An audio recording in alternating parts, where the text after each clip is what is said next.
Hello and welcome back to the channel. Now today we are going to do a bike check on my Transition Patrol, which is my enduro bike and basically do it all bike. What we have here is the extra large frame with 27.5 wheels or 650B wheels, whatever you want to call them.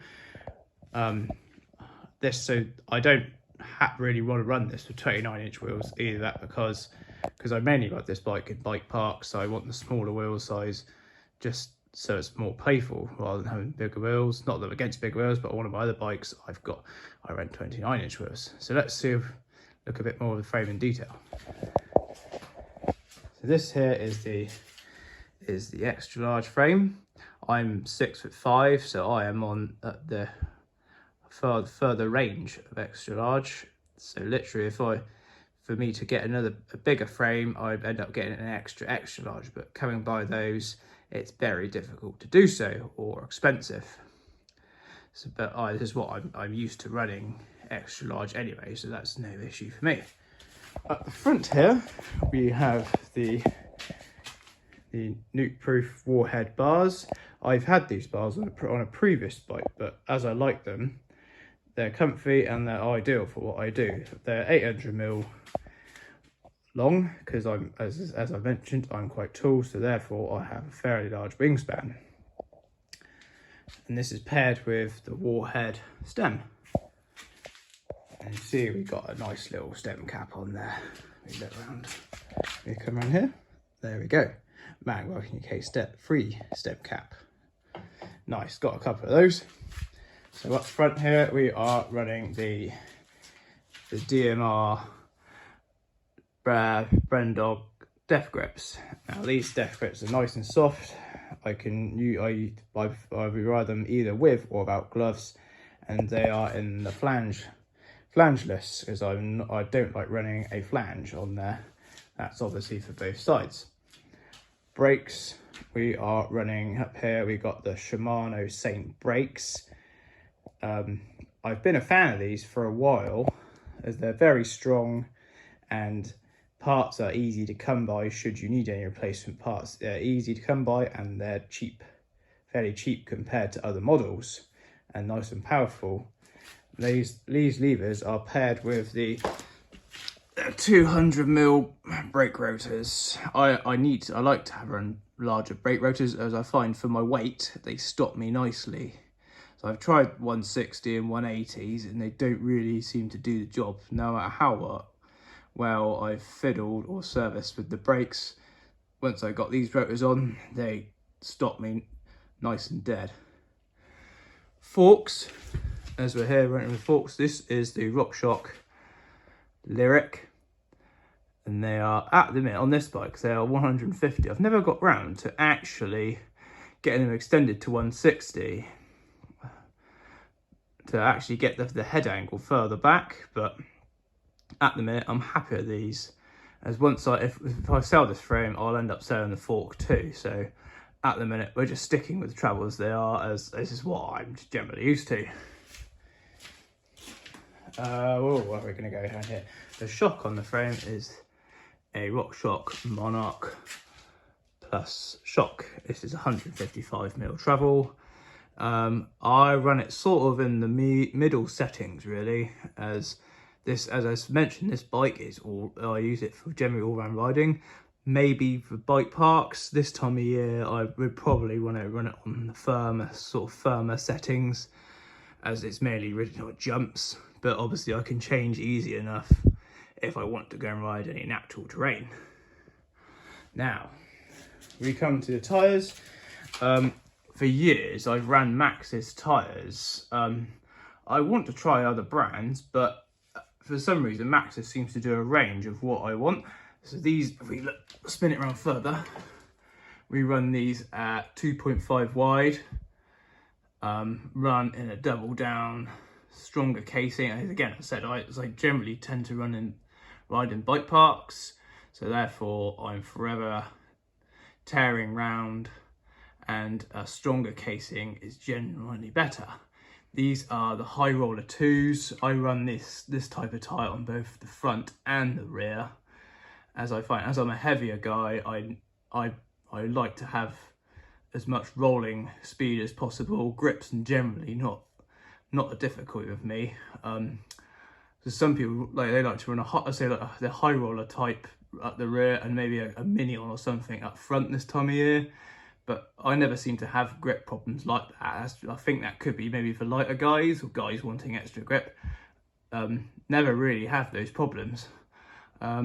Pressure wise, I sort of run these between about 25 to 35 psi depending on conditions. So at the minute it's pretty dry weather, so we're running about 35 psi. May drop down a bit if I need extra grip to about 30. That's tyres.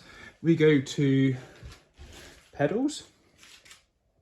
Now these are the Nukeproof Horizon pedals. Love these pedals, flat pedals. I've generally been a flat pedal user for years. I've tried clips but don't generally get on with them. These pedals are just awesome. They're so grippy, and great value for money for what you get. They're pretty strong. I ride the 510. I use them with the 510 Freerider shoe and they grip like glue, any weather, anywhere. Now, if we come around to here, the cranks, this is a Shimano Z cranks. It's got a bit of a foot wear on it because I have my feet fairly close to the cranks, and some other bit of wear and tear there. But on my downhill bike, I run a Saint. I've run Saint cranks for a while, but as I wanted to try a cheaper option, which is the Z, I find they're just as good. For the value for money and performance you get, I can't really fault them. They never creak and never have any problems. They're basically just like a fit and forget item. I've tried other crank sets before in the time, and these, the Saint or the Z, value for money and performance, very hard to come by. Getting a crankset that's any better. Just great bit of Shimano kit, really. Can't, not much is better in my opinion. I run it, this is a race face sprocket up here. I think this is it's 30, I think it could be a 34 tooth. I run a 34 tooth up front, paired with a GX11 sprocket out back. I've never gone an upgrade to a 12 speed. I just find 11 is fine for me. I don't ride these up great big hills at the minute. If I want to ever go that way, I will put a 12 speed cassette on there, but 11 is fine actually for bike parks. Most summer I'll ride up to the top without much to issue. If not, I'll just get off and push, because unless I'm doing uplift day, that's what I'll do. I'll mainly predominantly push, because my local bike parks are either Wind Hill or Tidworth, and there's no uplift there. You're just pushing up, and for me, this is fine, really. Obviously, if I go further away, I'll get an uplift. But again, this is fine. Well, it just works for me. I mean, for value for money and effectiveness, this just does it. So as well, we're on gears. We're going to come back here. We've got the SRAM GX shifter here, paired with the SRAM GX derailleur. It's 11 speed. This is fine for me. Works well. Easy setup, easy to maintain. Faultless, really. And again, we've got SRAM PCX1 chain. Does the job well. Yeah, just great bits of kit, simple, easy to maintain, no big issues really. Wheels, we're on the wheels. So these are the Stan ZTR wheels. They are about, they're not the widest of wheels in terms of rim size, but for value, for much of value for money here, they work, they do the job. They're not boost, they're just standard width axles, but for what they are, for what I ride them with, I have no complaints. I did have the first model Nukeproof Horizons on here, but I found that they just went out of shape instantly when I was riding them. I've got the newer ones actually on my downhill bike, and they're so much better, but So I got rid of the old Nukeproof Horizon ones, and I fit these Stan's ones and have had no problems. In the tyres, I've got some PT's tyre sealant, which keeps the tyres up. I was running Stan's for years. Now I've gone to PT's and I've had no issues really. Only reason I swapped was because the Stan sealant just made a mess. If I got it anywhere, was the PT's one is easy to clean up if you spill it. Value for money wise, I can't see much difference really. What have we got up here? So we've got the Brandex dropper post. I bought the first generation of these a while ago, but although I upgraded to the extra large version for my height, performance, value for money, can't complain really. You're not going to get a better dropper post than that for that money. There are more coming now on the market, but for me, this is fine. This saddle I've had for years. It's been on so many bikes. It's an SDG saddle. It's not the longest nor the comfiest, but for me, it's been great.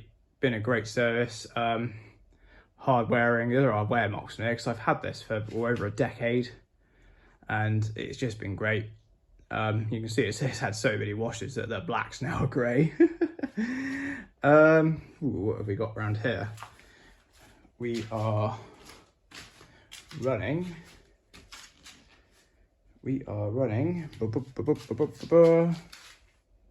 So in the winter months, we come back to tyres. In the winter months, I tend to run a shorty tyre.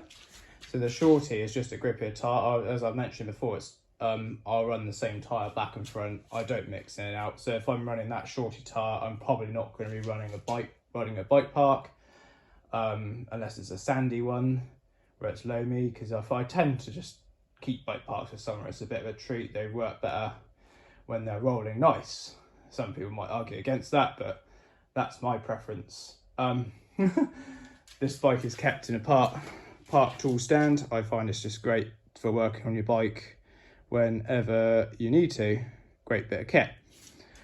Okay, so that's all this for this bike chat. I'll maybe in the year goes on, I'll put some of my other bikes in here. You can see the setup, what I run, if it's any interest to you.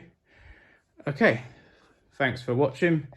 Please like and subscribe, and we'll see you next time. Cheerio.